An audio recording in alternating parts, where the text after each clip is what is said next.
تو واللہ باللہ ہم جلا دیں گے. یعنی کہ گنان کی کتابوں کو تم جلا ڈالو، اگر مولا حکم کرے تو خدا کی قسم ہم گنانوں کو جلا دیں گے. لیکن کیا امام نے حکم کیا ہے؟ اور میں آپ کو بولوں، ایک کتاب کے جلانے کا حکم ہوا 1916 کے اندر. آج میں وہ ہسٹری بیان نہیں کرتا، لیکن میں ضرور یہ کہتا ہوں، منہر نام کی ایک کتاب تھی پیر گلمالی شاہ کی لکھی ہوئی، کہ جو گلمالی شاہ نے مال خزینہ بہت جو بھرے یہ گنن فرمایا نا، ان کی ایک کتاب لکھی ہوئی تھی منہر، اور ستوینی کے فارمیٹ کے اندر، یعنی اوپر 10 یا 16 پارٹ تھے، کبھی 14 تھے، اور نیچے اس کی ورا نیچی ریتو ہی میرا سچ ایسا ہے. اس کا ایک قصہ تھا. امام کو غصہ آیا، حکم کیا.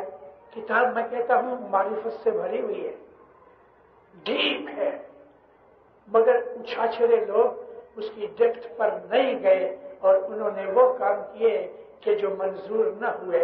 امام نے مشنریوں کو حکم کیا، جہاں بھی تم ڈیوٹی پہ جاؤ اس کتاب کو ملے اس کو جلا ڈالو. امام ہے، اس سے بڑا کوئی نہیں. وہ خدا کا نور ہے، وہ علی کا نور ہے، نبی کا نور ہے. اور ہم اپنے امام کو خدا کی قسم پیار کرتے ہیں. ہم اپنے امام کو خدا کی قسم پیار کرتے ہیں. واللہ باللہ خدا کی قسم ہم حضرت امام کو پیار کرتے ہیں. یہ ہمارا مذہب ہے. مولا آپ کو سکھی آباد کرے، ایمان کی سلامتی دے، حقیقتی سمجھ دے، روحانی قوتیں دے، ایمان زیادہ کرتا رہے. مولا اپنی محبت میں سرشار رکھے، اپنی فرمان برداری میں رکھے، مولا اپنی قربت میں رکھے، اپنی میٹھی نظر میں رکھے، اپنی نعمتیں دے، حقیقتی سمجھ دے. مولا آپ کے اوپر، آپ کی اولاد کے اوپر ہمیشہ رحمتیں نازل کرتا رہے، آپ کی ہر نیک امید پوری کرے. سکھی آباد.